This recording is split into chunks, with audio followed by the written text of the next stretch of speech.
Pagi teman-teman, perkenalkan nama saya Marcelina Estelita, di sini dengan NIM 1704031129, saya akan mempresentasikan tentang saham dan obligasi.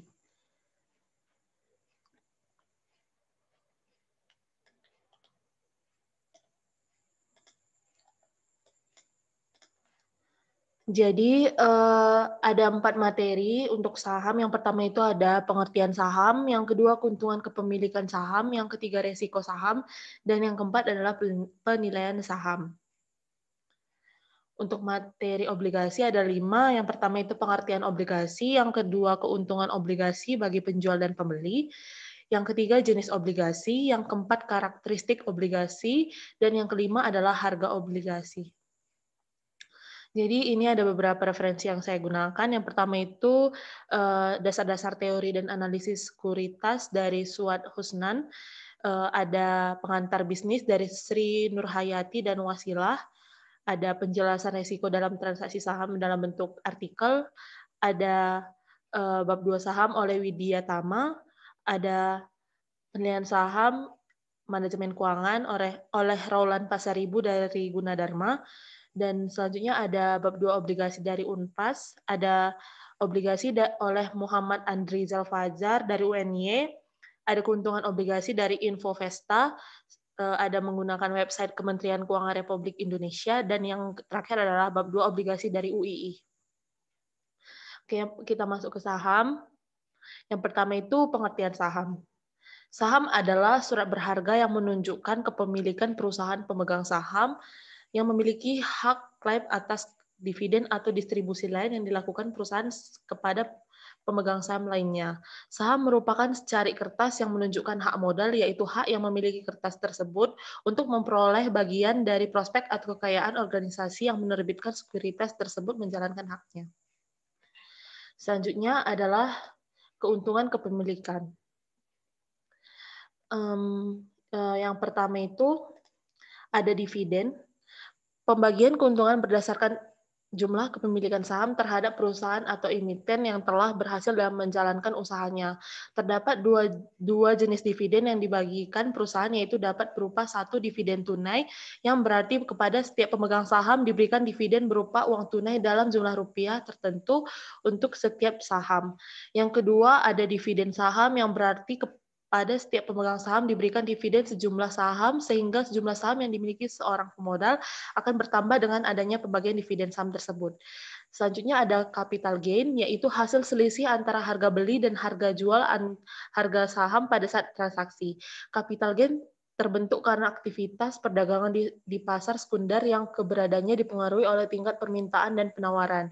Misalnya investor membeli saham ABC dengan harga per saham Rp3.000, kemudian menjualnya dengan harga Rp3.500 per saham, yang berarti pemodal tersebut mendapatkan capital gain sebesar Rp500 untuk setiap saham yang dijualnya. Selanjutnya ada resiko saham. Ada beberapa resiko saham. Yang pertama itu resiko inflasi atau inflation risk, yaitu terjadi bila ada peningkatan harga barang atau jasa akan menurunkan nilai mata uang.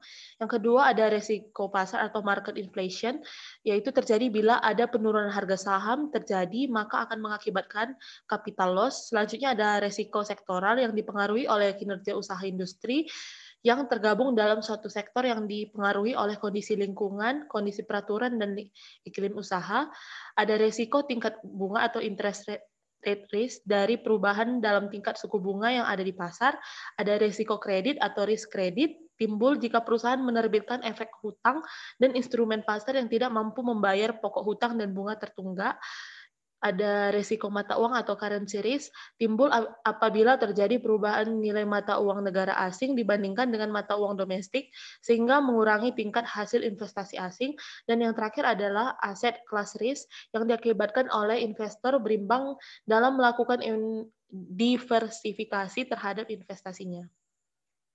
Selanjutnya ada penilaian saham. Penilaian saham terdiri dari 3. Yang pertama itu nilai buku yang dihitung berdasarkan pembukuan perusahaan penerbit saham atau emiten. Yang kedua nilai pasar yang dihitung berdasarkan nilai saham di pasar. Dan yang terakhir adalah nilai intrinsik yang berdasarkan nilai saham yang sebenarnya atau seharusnya terjadi. Nilai intrinsik menggunakan 2 pendekatan, yaitu pendekatan nilai sekarang dan pendekatan rasio harga terhadap earning. Berikut contoh dari nilai nominal, nilai buku, dan nilai pasar oleh beberapa perusahaan. Selanjutnya akan dibahas tentang obligasi. Yang pertama itu pengertian obligasi. Obligasi merupakan surat berharga yang dijual kepada publik di mana di sana dicantumkan berbagai ketentuan yang menjelaskan berbagai hal seperti nilai nominal, tingkat suku bunga, jangka waktu, nama penerbit, dan beberapa ketentuan lainnya yang terjelaskan dalam undang-undang yang disahkan oleh lembaga yang terkait. Yang kedua, keuntungan obligasi bagi penjual dan pembeli. Keuntungan obligasi bagi penjual, yang pertama itu utang perusahaan dapat dikurangi sewaktu-waktu jika aliran kas perusahaan tersisa. Yang kedua, obligasi dengan kupon yang tinggi dapat dihentikan dan digantikan dengan obligasi lainnya yang memberikan kupon lebih rendah jika bunga menurun. Yang ketiga, menyediakan sinyal baik bagi perusahaan yang menunjukkan bahwa perusahaan menguntungkan sehingga tersedia banyak aliran kas tersedia dan perusahaan beranggapan bahwa obligasi adalah murah untuk ditarik kembali. Yang keempat adalah menyediakan opsi tarik atau call option kepada perusahaan dengan gratis. Keuntungan obligasi bagi pembeli ada dua. Yang pertama memberikan pendapatan tetap atau fixed income berupa kupon, dan yang kedua ada dapat memperjualbelikan obligasi yang dimiliki. Yang ketiga adalah jenis obligasi. Ada 5. Yang pertama itu municipal bonds, adalah obligasi yang diterbitkan oleh negara, kota, atau pemerintah daerah. Obligasi ini adalah jenis obligasi yang bebas dari pajak atau tax exempt.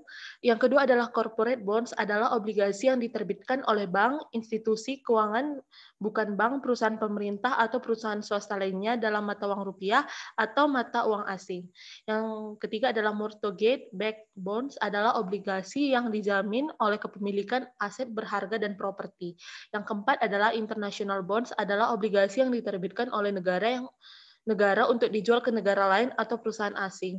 Yang terakhir adalah convertible bonds, adalah jenis obligasi yang biasanya disebut juga sebagai obligasi hibrid karena sewaktu-waktu dapat dikonversikan menjadi saham biasa atau common stock dari perusahaan penerbit obligasi. Rasio konversi biasanya sudah ditentukan di awal penerbitan obligasi. Yang keempat adalah karakteristik obligasi. Yang pertama itu adalah callable bond, adalah obligasi tidak dapat ditarik kembali sebelum jatuh tempo. Yang kedua, convertible bond adalah obligasi yang dapat memberikan hak kepada pemiliknya untuk merubahnya menjadi saham. Yang ketiga, non-convertible bond adalah obligasi yang tidak dapat diubah menjadi saham. Yang keempat, Eurobond adalah obligasi dalam mata uang asing dan diterbitkan di luar negeri. Yang kelima, Yankee bond adalah obligasi yang diterbitkan dengan mata uang setempat, di mana obligasi itu ditawarkan. Yang keenam, zero coupon bond adalah obligasi yang tidak membayar bunga dan dijual dengan diskon. Yang terakhir adalah floating rate bond, adalah obligasi yang menawarkan kupon rate berubah-ubah. Yang kelima, harga obligasi. Harga obligasi merupakan struktur penting dalam instrumen obligasi. Pembentukan harga obligasi ditentukan oleh berbagai faktor, diantaranya yaitu yang pertama itu tingkat kupon. Apabila kupon obligasi tersebut cukup tinggi, maka harga obligasi cenderung semakin meningkat. Dan sebaliknya, apabila tingkat kupon obligasi yang diberikan relatif kecil, harga obligasi tersebut cenderung turun karena daya tarik untuk investor atau bagi calon pembeli obligasi tersebut sangat sedikit. Yang kedua, rating emiten. Obligasi yang mempunyai rating bagus cenderung diminati oleh investor dibanding obligasi yang ratingnya jelek. Perusahaan penerbit obligasi dengan rating AAA tentu harga obligasinya akan lebih tinggi dan cukup laku dibanding obligasi milik perusahaan yang memiliki rating BB. Selanjutnya ada periode jatuh tempo atau maturity. Obligasi yang memiliki periode jatuh tempo lebih lama maka akan semakin lebih tinggi tingkat resikonya sehingga yield yang didapatkan juga berbeda dengan obligasi yang umur jatuh temponya cukup pendek.